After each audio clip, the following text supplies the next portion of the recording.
नमस्कार, मैं हूं आपके साथ आस्था कौशिक और आप देख रहे हैं महाबहस। अबू आजमी के औरंगजेब को महान बताने वाले बयान के बाद सियासी घमासान थमने का नाम नहीं ले रहा।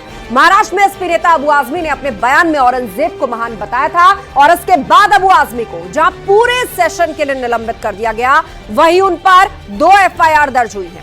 सीएम योगी ने अबू आजमी पर पलटवार किया है। उन्होंने कहा है कि एसपी का नेता छत्रपति शिवाजी की जगह औरंगजेब को अपना नायक मान रहा है। ऐसे लोगों को भारत में रहने का अधिकार ही नहीं है।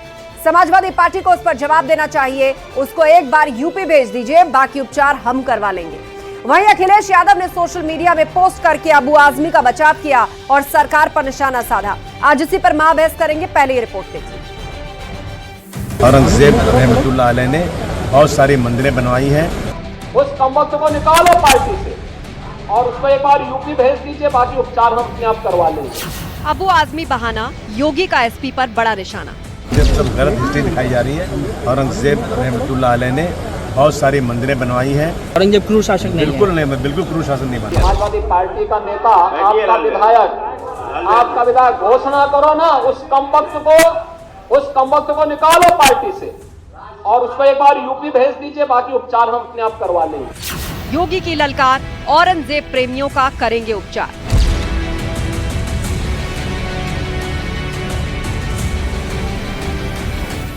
अबू आजमी पर एफआईआर, अब गिरफ्तारी की तलवार। औरंगजेब रहमतुल्लाह अलैह के बारे में बात हुई तो मैंने जो भी हिस्ट्री में है, जो हिस्टोरिकल लोगों ने लिखा हुआ है, उन चीज़ों को मैंने बताया कि उनके बारे में ये बातें हैं। ये बहुत बड़ी नाइंसाफ़ी है। मैं सिर्फ ये कहना चाहता हूँ कि मैं अब जो है कानून का दरवाज़ा खटखटाऊंगा। जिस तरीके से अबू आजमी को सस्पेंड किया, उसी तरीके से संभाजी नगर में जो आज भी औरंगजेब की कब्र है, उसी तरीके से उसे उखाड़ के ये महाराष्ट्र से बाहर कीजिए। आदित्य ठाकरे की मांग, योगी वाले बुलडोजर की डिमांड। हमारी सीएम पे ऐसी नौबत आ गई, ऐसे समय आ गया है कि उन्हीं के पक्ष के 2-3 लोग छत्रपति शिवराय का अपमान करते हैं। शायद यूपी में उनपे बुलडोजर चलता, लेकिन यहाँ तो लाड प्यार चल रहे हैं। तो सीएम में अंतर होता है। योगी ने पूछा, क्यों सनातन से हेट, कैसे औरंगजेब ग्रेट। तो ये तो शासन की लड़ाई है, ये सत्ता की लड़ाई है। कौन राजा बनेगा, कौन हुकूमत करेगा, उसकी लड़ाई है। ये कोई धर्म की लड़ाई नहीं है। औरंगजेब को अपना नायक मान रहा हो, क्या उसको भारत के अंदर रहने का अधिकार होना चाहिए क्या? और समाजवादी पार्टी को इसका जवाब देना चाहिए।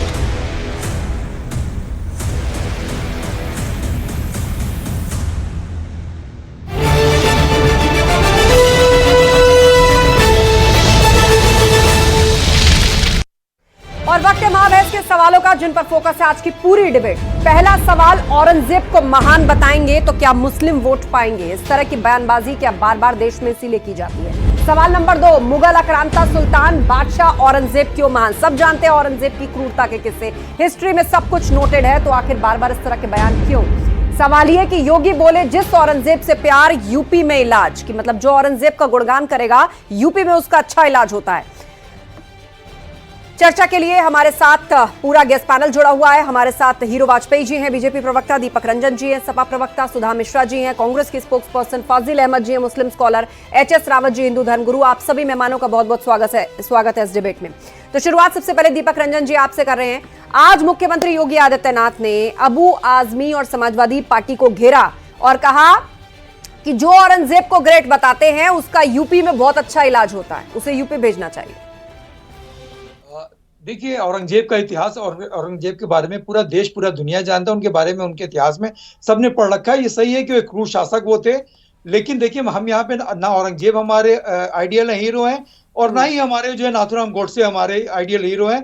हमारे देखिए हमारे हीरो हैं श्रद्धेय नेताजी, हमारे हीरो हैं लोहिया जी, हमारे ऐसे लोग हमारे हीरो हैं। और देखिए जब इस बात पर उन्होंने अपनी खेद प्रकट कर दिया, जब उन्होंने कह दिया कि ठीक है अगर किसी की भावनाओं को ठेस पहुंची तो मैं उनसे माफी मांगता हूं, जब उन्होंने माफी मांग ली उस बात को, तो मैं समझता हूं उसको बहुत ज्यादा राजनीतिकरण या बहुत ज्यादा राजनीतिक रूप इसको देने की जरूरत नहीं। देखिए सवाल ये है कि हम लोग, सब लोग, चाहे हमारे हीरो वाजपेयी जी हो या जितने भी पैनलिस्ट हैं, सभी लोग सांबा महाराज जी को मानते हैं, सभी लोग छत्रपति शिवाजी को मानते हैं, लेकिन सांबाजी महाराज के खिलाफ जब युद्ध हुआ था, मुगलों ने जब युद्ध लड़ा था, तो उनका चीफ कमांडर कौन था उस टाइम?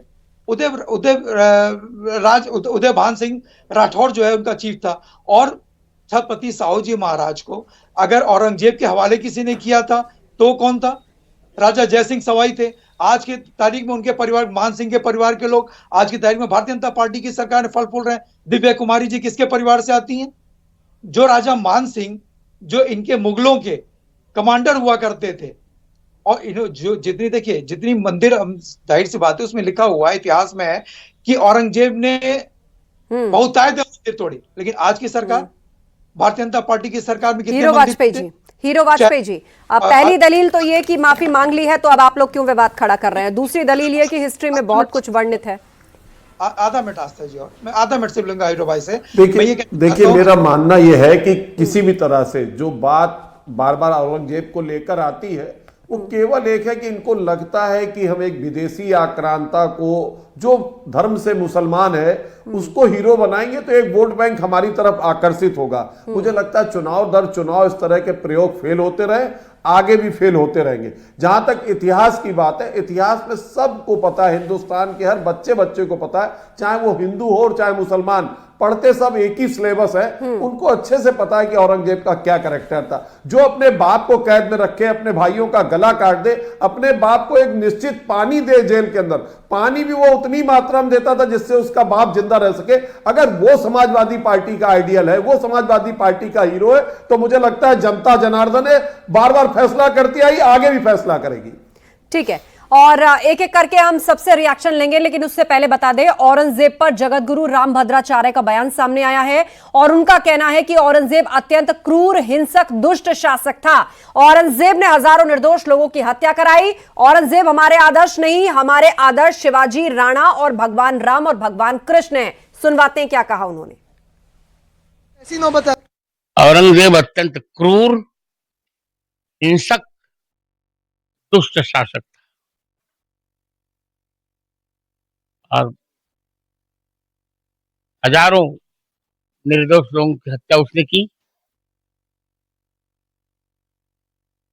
हजारों जनेऊ तोड़वाए, हजारों ब्राह्मणों के गले काटे, पूरे राष्ट्र को तहस नहस कर डाला। शिवाजी से उसका युद्ध छिड़ा, शिवाजी से नहीं पार पाया, उनके पुत्र को तो इतना दुर्गत करके उनकी हत्या की उसने, जो कि मनुष्य कर ही नहीं सकता। औरंगजेब हमारा आदर्श नहीं, हमारे आदर्श तो शिवाजी और राणा जी हैं। हमारे आदर्श भगवान राम और कृष्ण हैं। हमारा आदर्श कब से हो गया? और पूरा गेस्ट पैनल हमारे साथ है। सुधा मिश्रा जी, जब पार्टी के नेता इस तरीके के बयान देते हैं और उसके बाद पार्टी उनके बयान से खुद को अलग कर लेती है लेकिन कार्रवाई नहीं करती, तो इसीलिए सवाल उठता है कि क्या ये माना जाता है कि एक वोट बैंक इंप्रेस हो जाएगा इस तरह की बातें करने से? हालांकि इतिहास में सबको सब कुछ पढ़ाया गया, बताया गया है, टेक्स्ट बुक सिलेबस में सब कुछ वर्णित है, फिर भी समय समय पर ऐसे बयान आते हैं। चलिए, अच्छा है आस्था जी, आपने बता दिया कि सबने वही पढ़ा है जो सही है और सब जानते हैं। उसके बावजूद इस देश में शासकों की हम बात कर रहे हैं, लोकतंत्र में हम बात कर रहे हैं राजतंत्र की, और उसके बाद हम शासकों ने, जो शासक एक दूसरे पे शासन करने के लिए आक्रमण करते थे, एक दूसरे को मार पीट के अपना शासन स्थापित करते थे, उनको हम लोकतंत्र में लाके इस तरह की बहसबाजी कर रहे हैं। क्या ही इस देश में होना चाहता है और लोग क्या कहना चाहते हैं, मतलब मानना पड़ेगा।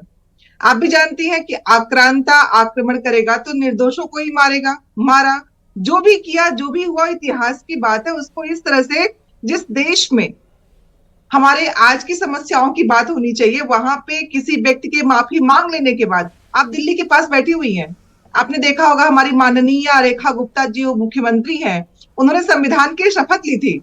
उसमें उन्होंने धार्मिक सहिष्णुता नहीं, उन्होंने बोला था कि मैं सांप्रदायिकता का पूर्णतः निर्वहन करूंगी। आप सुन लीजिएगा, उस पर बहस नहीं हो रही है कि आखिर एक मुख्यमंत्री इस तरह की बात क्यों कर रही है। शपथ लेने में बात माफी मांगने के बाद इस पे हो सकती है।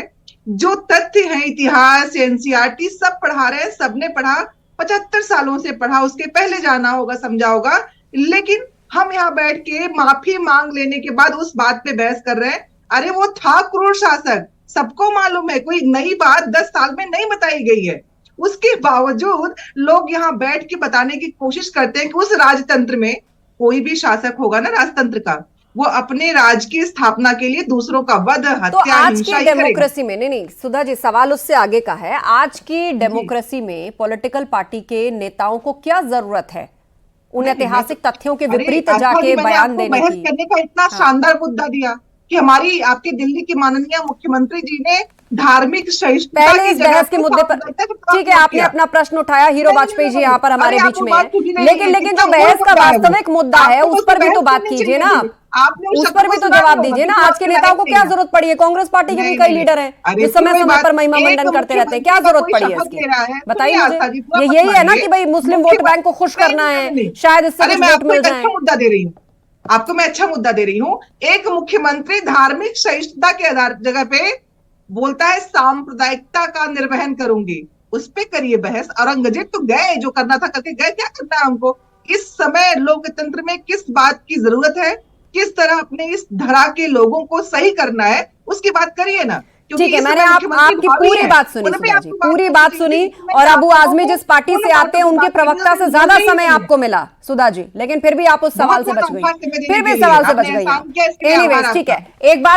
एक बार सभी गेस्ट अपनी बात रख लें, उसके बाद हीरो वाजपेयी जी जवाब देंगे। फाजिल जी, यही सवाल आपसे, जिस शासक के बारे में सब जानते हैं, पढ़ते हैं, बच्चा बच्चा उनकी कहानियों से वाकिफ है, सिलेबस की टेक्स्ट बुक में लिखा हुआ है, क्या जरूरत है पॉलिटिकल पार्टी के लीडर्स को उस तरह के बयान देने की? वोट मिलता है क्या इससे? ये पहले भी प्रयोग हुए हैं, चुनावों से पहले करके देखा है आपने। क्यों इतिहास के विपरीत जाके जग हंसाई भी कराते हैं और खुद पर ब्लेम भी लगवाते हैं? देखिए आस्था जी, आप बात तो बहुत अच्छी कह रही हैं कि हमें पीछे से चीजों को छोड़ करके आगे बढ़ना चाहिए, ये सुनने में बहुत अच्छी लगती है, लेकिन वोट नहीं मिलता ना इससे। यही तो मेरा ही जिसको सवाल है, बीजेपी को तो ऐसे बयान देने की जरूरत क्या है फैक्ट्स के अगेंस्ट? हाँ, तो ये सबको सोचना है ना, बीजेपी को भी सोचना है, कांग्रेस को भी सोचना है, समाजवादी पार्टी को सोचना है, और हमको और रावत साहब को भी सोचना है। मतलब हम लोग अलग नहीं इन सब चीजों से। लेकिन एक देखिए, इन लोगों ने अलोपनिषद लिख डाला, अकबर को महान बताया, भगवान का पुत्र बताया, और कहा कि हमें पूजा करनी चाहिए। तो सारा तो कसीदा यही लोग पढ़ते, पहले बाबर के खिलाफ बोलते थे, अब औरंगजेब हो गए हैं। कोई भी राजा यदि अपने क्षत्रपों को या अपने विरोधियों को छोड़ देगा, उसको रेड कारपेट बिछाएगा। कोई भी पॉलिटिकल पार्टी है, आज बीजेपी की सरकार है तो समाजवादी पार्टी के लिए रेड कारपेट बिछाएगी। यदि क्षत्रपों को छोड़ देते औरंगजेब, तो आज तो भारत खंड खंड में बट गया होता। अच्छा, सबको आप लड़ कह करके रहे हैं जीत कि करके वो यूनिटी के बहुत बड़े ब्रांड एम्बेसडर थे भारत के लिए। सबको, सब जो भी उनके खिलाफ आवाज उठती थी उसको राजा को दबाना पड़ता है। राजा अगर छोड़ दे सबको तो सब राज टूट जाएगा, सब राज खंड खंड में बट जाएगा। आज भारत अगर अखंड है तो इसके लिए कोई ना सबको कोई एक एक करने का नेतृत्व तो तरीका जरूरी था था ना। कि सबका धर्म परिवर्तन कराया जाए, जो ना माने उसका सर काट धर्म दिया जाए। परिवर्तन, देखिए धर्म परिवर्तन तो निजी चीज है, अच्छा, वो हमारी निजी चीज मर्जी है कि हम किस धर्म में एच रहना एस रावत जी, चाहें। किसी ठीक के है, परिवर्तन कराने से कुछ नहीं एक बार होता एच एस रावत जी अपनी बात रख ले, जी बोलिए। आस्था जी, मैं अभी कांग्रेस की बहुत अच्छी प्रवक्ता जी को सुन रहा था, उन्होंने माना इस बात को कि औरंगजेब क्रूर था, फिर उन पे बात क्यों की जा रही है? बात नहीं करनी चाहिए। माना नहीं, वो आप भी जानते हैं, आप भी मानते हैं, मैंने माना नहीं, वो हकीकत है। कैसी बात कर रहे हैं आप? प्रवक्ता जी ने जो पढ़ा है, जो लिखा है, इतिहास में बताया। एक बार जवाब सुन लीजिए, मुद्दा गिन जवाब सुन लीजिए, मैं समय दूंगी आपको काउंटर का। किताबों में बताने वाली तो कांग्रेस ही है ना। कांग्रेस ने तो सारा इतिहास पढ़ा है, जो कुछ भी है। क्या आज भी उसके औरंगजेब के नाम पर लेने पड़ी हुई है? ये बनवाई किसने थी, लगवाई किसने थी? बात होनी चाहिए, पता चलना चाहिए कि वो औरंगजेब जिसने 2 छोटे छोटे बच्चों को दीवार में चिनवा दिया, ऐसा क्रूर हत्यारा बहसी आदमी, उसके ऊपर चर्चा होनी चाहिए। आज के युवाओं को पता चलना चाहिए। इतिहास पढ़ाएंगे ना तो आपके इतिहास में एक हरियंक वंश भी है, जिसमें हर बेटा अपने पिता को मार के शासक बना था। आपको इतिहास पढ़ाने बैठूंगी तो इतिहास में से बहुत सी कहानियां मिल जाएंगी, इतिहास तथ्यों के साथ मिलेंगी। आप मुझे इतिहास न बताइए, इतिहास में ऐसे बहुत से शासक, क्रूर शासक, हिंसक शासक, महापुरुषों की हम बात कर ले और किसी की बात करेंगे, ऐसे बहुत से लोग मिलेंगे जिसने अपने खून से उनके हाथ रंगे हुए हैं। कहाँ रावत जी बहस करने बैठे हैं? मैं इतिहास ही पढ़ाती हूँ बच्चों को, हमें मत बताइए।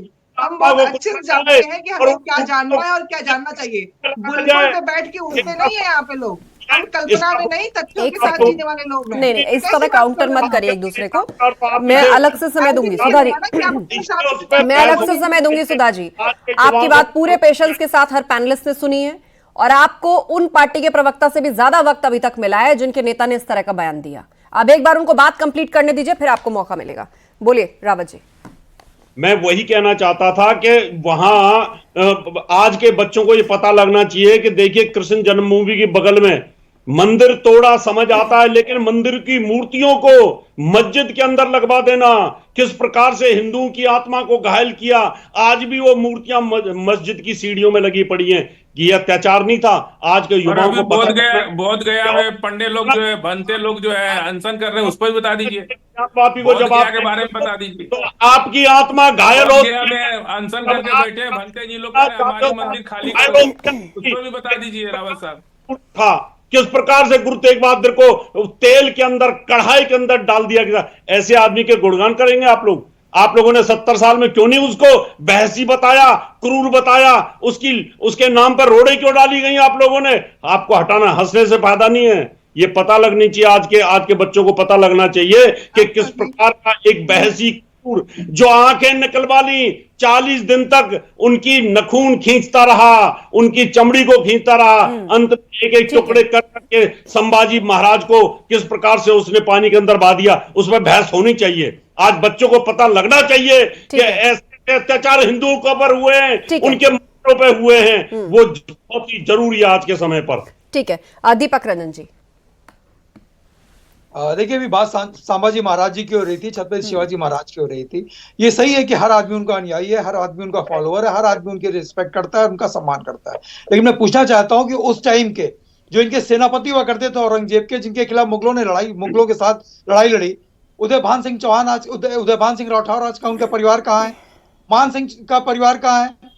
राजा जय सिंह सवाई का परिवार का है? आज की तारीख में भारतीय जनता पार्टी की सरकार में फल फूल रहा है, नहीं फल फूल रहा है? दिव्य कुमारी जी किस परिवार से आती हैं? आज अहमद ने धर्म परिवर्तन क्यों कर लिया? फजील अहमद भी तो हिंदू थे, इन्होंने धर्म परिवर्तन क्यों किया? डर की वजह से। वो कह रहे हैं ये निजी विषय है। रावत जी इसका जवाब भी फजील अहमद ने दिया है, वो कह रहे हैं ये निजी विषय है। सुनने का महाबली पाली के वंशज, हम लोग दलित से मुसलमान हुए, हम तो हिंदू कभी नहीं रहे।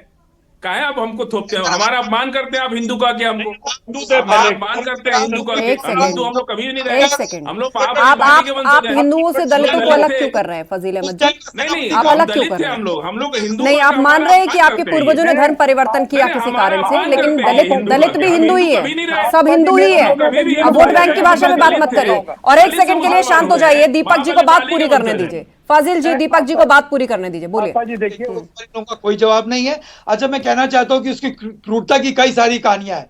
उसमें एक क्रूरता की भी कि उसने मंदिर भी तोड़ा, मस्जिद भी तोड़ा। और आज की सरकार क्या कर रही है? कितने मंदिर तोड़ने का काम आज की तारीख में केंद्र के उत्तर प्रदेश की सरकार ने किया? भाई अयोध्या आप ले लीजिए, अयोध्या में कितने मंदिर तोड़े गए, उज्जैन में कितने मंदिर तोड़े गए, बनारस में विश्वनाथ मंदिर पढ़ाने के लिए कितने समय पर बोलिए सब लोग मंदिर तोड़े गए।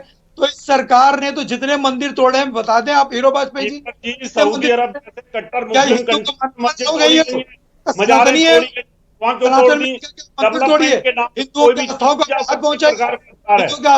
ठीक है, शांत हो जाइए। हीरो वाजपेयी जी जवाब दीजिए। हीरो वाजपेयी जी। अरे शांत क्या हो जाइए, बोलने तो गया पूरी बात। आस्था जी, एक बार जवाब सुन लीजिए, जो बातें अभी तक उठाई है उन पर जवाब ले लीजिए। पार्टियों के प्रवक्ता ये बताएं कितने मंदिर तोड़े? एक मुस्लिम स्कॉलर घूम फिर कर वही है कि एक वोट बैंक को प्रसन्न करना है, सनातन को गाली देनी है, हिंदू रीति रिवाज, हिंदू संस्कारों को अवहेलना देनी है और अपनी बात कहने के लिए सबसे अलग चले जाना है। ये औरंगजेब को लगातार अपना आइडियल मानते हुए सारी हिंदू धर्म में सनातन में इस देश के गौरव में, इस देश के संस्कार में लगातार इनको दिखती आ रही और दिखती रहेगी। पर मुझे लगता है जनता मंदिर क्यों तोड़वाती है मेरे भाई? सरकार ने इतने मंदिर क्यों तोड़ दिए? योगी मोदी ने इतने मंदिर क्यों तोड़ दिए? इतने मंदिर क्यों तोड़ दिए योगी मोदी ने? दीपक जी, बात खत्म होने दीजिए। का इलाज उत्तर प्रदेश में है और मुझे लगता है जो औरंगजेब के साथ खड़े मानसिक रूप से महान बताते हैं हो चुके हैं, इलाज में सोच रहे कि वो कहाँ खड़े, उनका घर परिवार, उनका पड़ोस, उनके समाज उनको किस नजर से देखता होगा? गद्दारों की नजर से देखता होगा और वो समाज के गद्दार है जो औरंगजेब को महान बताने लगे। एक सेकंड, नहीं, आपसी वाद विवाद में नहीं फंसी आप। दीपक रंजन जी, मेरे सवाल का जवाब दीजिए। मुख्यमंत्री ने कहा कि क्यों नहीं पार्टी उसको कार्रवाई करती है ऐसे नेता के ऊपर जिसने इस तरह का बयान दिया है, क्यों नहीं उनको पार्टी से बाहर का रास्ता दिखाया जाता? और उसके बाद उन्होंने कहा कि अगर नहीं इलाज हो रहा है तो यूपी में अच्छा इलाज है। नहीं आस्था जी देखिए, जब उन्होंने खुद खेद प्रकट कर दिया, उन्होंने माफी मांग ली, तो कार्रवाई का सवाल कहां से पैदा होता? और मुख्यमंत्री जी ने क्या आज तक माफी मांगी सदन में, जिन्होंने कहा पूरे हिंदू धर्म पे, पूरे देश पे सवाल उठाने के बाद माफी मांग ली? कार्रवाई करनी चाहिए आपको, नहीं तो उधर ले आइए उत्तर प्रदेश, कार्रवाई हो जाएगी। एक बार भी मुख्यमंत्री ने माफी मांगी, वो क्या इलाज करेंगे? पहले सनातन को गाली दीजिए, हिंदुओं को गाली दीजिए, मुसलमानों को अपना रहनुमा बताइए कि वो मुस्लिम शासक बहुत ठीक था, और फिर कहिए मैंने माफी मांग ली। संसदीय भाषा के बुलाने की क्या जरूरत है? कितने बार उत्तर प्रदेश के आजमगढ़ में रहते हैं। लोकतंत्र के मंदिर सदन में इन्होंने किन शब्दों का इस्तेमाल किया? कितने बार इन्होंने माफी मांग ली? कठमुल्ला कौन सा शब्द है? सुअर कौन सा शब्द है? गिद्ध किसको कह रहे थे ये? एच.एस. रावत जी जी, मानसिकता मैं तो उनको बताना चाहता हूं, दीपक जी को सुनिए। उन्होंने कठमुल्ला क्या बोला आपको पता? कठमुल्ले का मतलब क्या होता है? मुल्ले का मतलब होता है जो ज्ञानी होता है, और जो कट का मतलब होता है जो कट्टर ज्ञानी होता है। तो उसमें उन्होंने कौन सा बुरा कर दिया? उन्होंने कोई गाली दे दी थी क्या? कठमुल्ला शब्द इस तरह से बयान कर रहे हैं कि जैसे उन्होंने गाली दे दी है। भाषा है, आप बोल करके जो ये संसदीय भाषा है, जाता कठमुल्ला को गाली नहीं। एक मिनट, मुझे लगता है फजील अहमद जी हमारे बीच में, इन दोनों शब्दों की परिभाषा यही है फजील जी, जो रावत जी कह रहे हैं, मुल्ला और कठमुल्ला, दोनों की परिभाषा क्या है? उसी पर कभी-कभी डिबेट में हमको सुनने को मिलता है पोंगा पंडित, समझ रहे हैं आप? कभी-कभी डिबेट में भी हमको सुनने को मिलता है पोंगा पंडित। कठमुल्ला होता है। अब पोंगा पंडित, कठमुल्ला, इन सब चीज की व्याख्या करने के लिए देश में 8 लाख करोड़ डूब गया पैसा, उस पर व्याख्या करने की जरूरत नहीं है। इतना भ्रष्टाचार, 40% सांसद विधायक लोग कमीशन ले रहे हैं, तहसील में भ्रष्ट, सब तो हिंदुए हैं, सब जगह हिंदू हैं, तहसील में हिंदू, थाना में हिंदू, ब्लॉक में हिंदू, इतना रिश्वतखोरी, इतना करप्शन, इतना पैसा, भ्रष्टाचार, ये लोग अपने हिंदू देश के साथ क्या कर रहे हैं? इतना अपमान देश का ये लोग लूट मचा के रखे, सारा पैसा तो हिंदुए लेके भाग गया, हिंदू मुसलमान लेके भागा पैसा। इलाज तो उन लोग का, सुनिए, इलाज तो उन लोग का होना चाहिए जो अपने ही देश को लूट रहे हैं, और सदन में बैठ के बात करते हैं और सदन से बाहर निकल के 40% कमीशन खा रहे हैं। इलाज तो उन लोग का होना चाहिए, लेकिन उनका परिभाषा यही है ना, लूट मचा के रखते हैं। परिभाषा यही है ना फजील अहमद जी, जो रावत जी कह रहे थे, यही परिभाषा है ना? अरे यही तो मैं कह रहा हूं कि पोंगा पंडित यही डिबेट में हम सुनते हैं। आप पंडितों पर क्यों पहुंच गए? क्या मतलब हुआ? आप पंडितों पर क्यों पहुंच गए? विधानसभा के अंदर नहीं, विधानसभा के अंदर जिन शब्दों का इस्तेमाल हुआ, उन शब्दों की परिभाषा क्या है, उन्हें रावत जी ने एक्सप्लेन किया। आप उसी कम्युनिटी से आते हैं, मैंने कहा आप तस्दीक कर दीजिए, आप पंडितों पर चले गए। एक मिनट है, मैंने जो भ्रष्टाचार की उठाई बात, प्रधानमंत्री को मैं कई चिट्ठी लिख चुका। आप विषय पर रहिए ना डिबेट के, ऐसे तो नाना प्रकार के विषय हैं, वो तो आप लोग उठाते ही रहते हैं, आगे भी उठाते रहेंगे, लेकिन विषय पर तो जवाब दीजिए ना, विषय पर जवाब दीजिए ना। ठीक है, एक सेकेंड, हीरो वाजपेयी विषय से मत भटकिए, 2 विषय सजेस्ट कर रही हैं सुधा जी। आप सब लोग महाबहस की प्रोड्यूसिंग टीम में भर्ती होने के लिए ऐसा लग रहा है जैसे लाइन में लगे हुए हैं, एक एक करके मुझे डिबेट के टॉपिक सजेस्ट कर रहे हैं। हीरो वाजपेयी जी बताए, बीजेपी के प्रवक्ता, ठीक है, एक सेकेंड, हाँ बोलिए हीरो वाजपेयी जी, जवाब सुन लीजिए फजील जी। मेरा मानना है कि लगातार देखिए, विषय आपका है कि औरंगजेब को क्यों उठाया उन्होंने और क्यों अपना आइडियल मानते, क्यों उसके पक्ष में लोग खड़े और सारे समाज में पूरे धर्म को, पूरे सनातन को गलत बताते हुए अपनी बात पे टिके। एक बात कह देनी चाहिए कि हाँ, औरंगजेब उन्होंने गलत उठाया, मेरा नहीं है, वो अबू आजमी साहब का विषय है, वो समाजवादी पार्टी के एक नेता का विषय है। विधानसभा ने कार्रवाई कर दी, पार्टी कार्रवाई करे, और जो मेरे ख्याल से सम्मान, ऐसे तो बहुत बड़ी लिस्ट है फजील अहमद जी, आप भटकाइए मत। हाँ, ये विषय गलत है, औरंगजेब हमारा हीरो नहीं है, और उसको बचाने के लिए हम कोई बात नहीं कहेंगे, लेकिन क्या उसको डिफेंड कर रहे हैं, उसको लगातार अपने आप लोग पैनल में ये लोग डिफेंड करने में लगे हुए।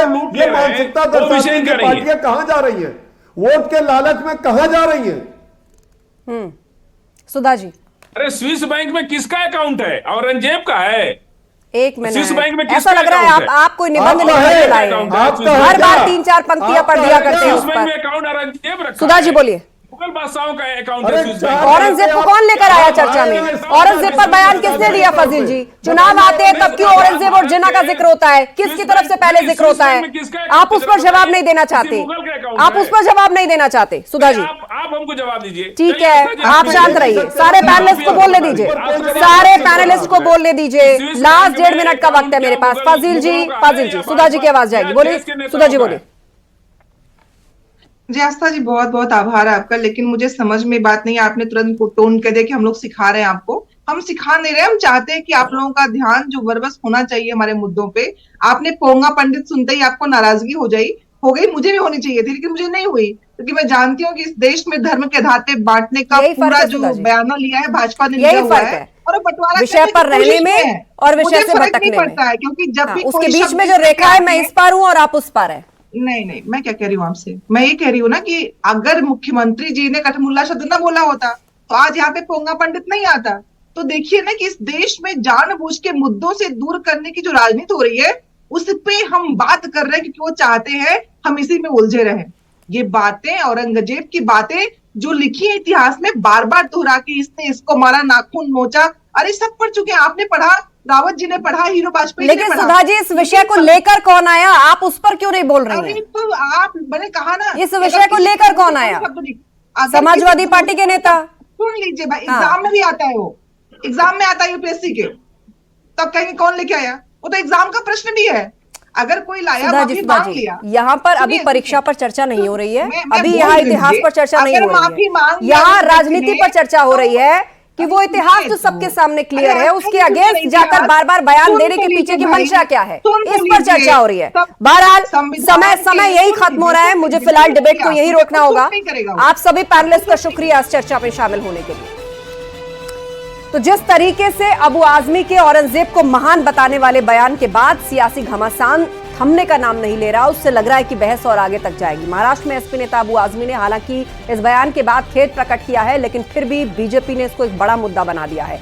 उन पर 2 एफआईआर दर्ज हो गई हैं। सीएम योगी ने भी अबू आजमी पर पलटवार किया और कहा कि एसपी का नेता छत्रपति शिवाजी की जगह औरंगजेब को अपना नायक मान रहा है। ऐसे लोगों को भारत में रहने का अधिकार नहीं है। बहरहाल सियासी उबाल जबरदस्त है इस मुद्दे को लेकर। महाबहस में इतना ही। खबरें जारी हैं, बने रहिए हमारे साथ।